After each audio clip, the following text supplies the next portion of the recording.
Okay, guys, can you hear me again now? Yeah. Hi, can you hear me now? See me? There should be a picture of me appearing any minute.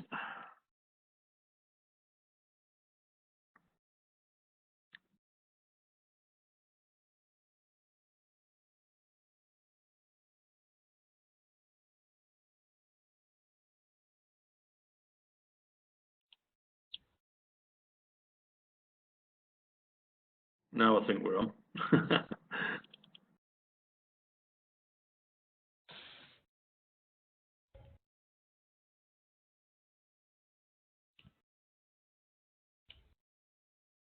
Okay, can you all see my screen now? Yes. Yes. Yes, good. We sorted the problem. Okay, well, we're going to look at your level 4 unit 3, and this time we're going to look at session 2 of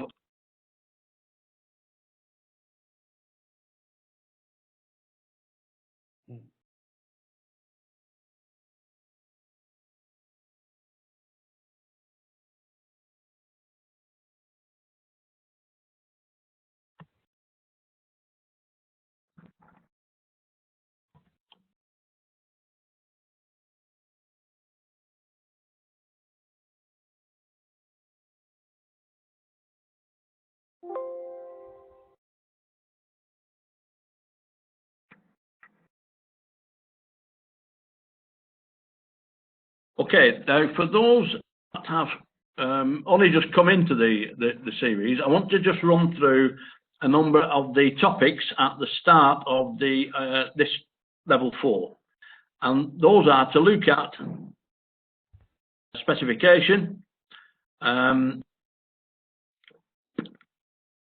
assessment policy, how we assess the programme, things that make a good assignment worth reading. You obviously have to fill a declaration form in, but that doesn't happen until you've provided some work. The command verbs on some of the learning objectives need to be worked to, because some and an analysis can be a little difficult. We've done it. We've provided explanation.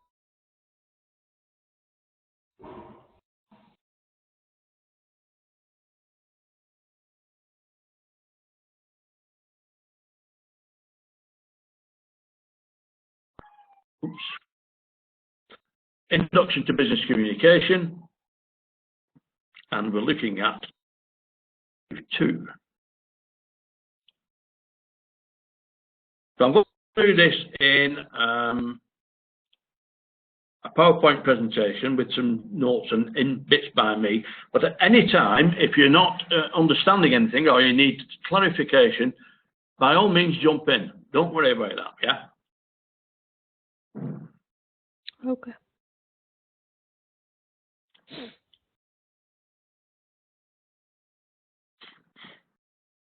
Okay, we're going to look at letters, memos, and email, which are still widely used in business.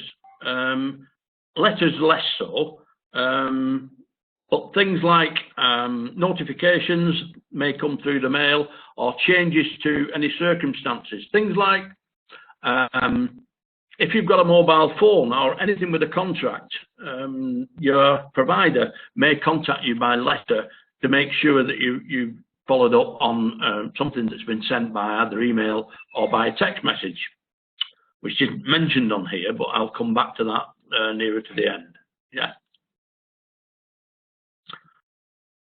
These are the 3 genres that you'll encounter most often in the workplace, and it reflects pretty much an image of your company. So it's important that we learn how to, or the best methods of getting what you want from the conversation. Because obviously, if you're gonna communicate with somebody, there's got to be a reason for it, yeah. And you will either want something from the other, or you will need them to give you something in return for something you're asking of them. So sometimes this will an email or a memo will act as a wrapper or an introduction to larger little documents and CVs, resumes, or a report. It may be that you'll send a wrapper to say what the report's about and when you want it read by and any reaction from it. So you'll put that in as an extra. It's like a bit like putting a covering letter with you or curriculum.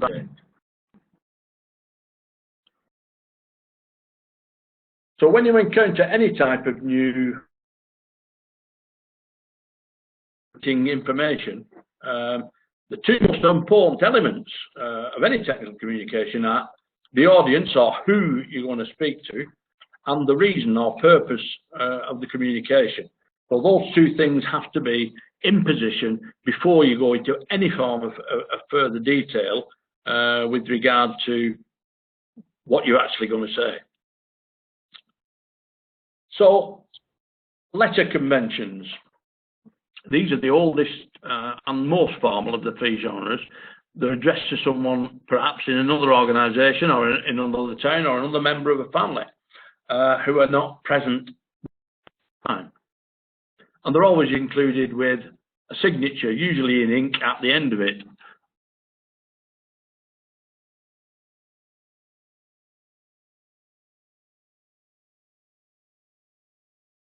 So, to actually put that into some sort of context, put something together called Ars Dictaminis.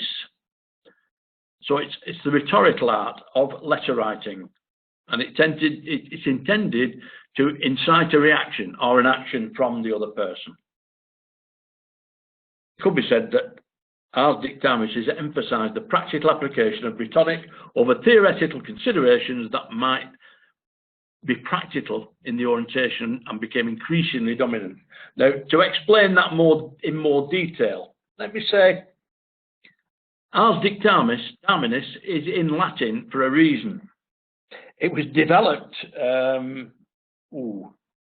by a guy named Monte Cassino in the 11th century. So even then, they'd put together a means of actually introducing themselves, saying who the letter was to, and signing it in some form at the end of the letter. So it provides instruction on the construction or the way the letter is written and how to actually say what you want to say without basic. I'll give you an example. In the Middle Ages, somebody who provided some wool wanted to be paid. So instead of sending a letter to say, the wool has been shipped, I want my money, he would say, may God keep you and keep you well, at least until my bill has been paid.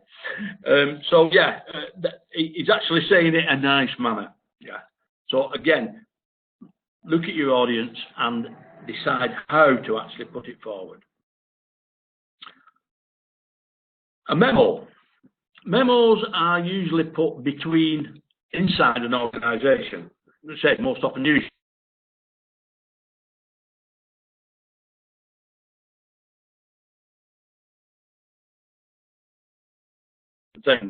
It could be that a telephone number's been changed.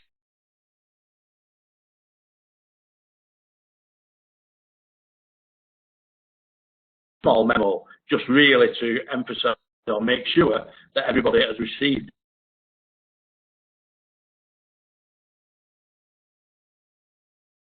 Now, email conventions are less formal than memo or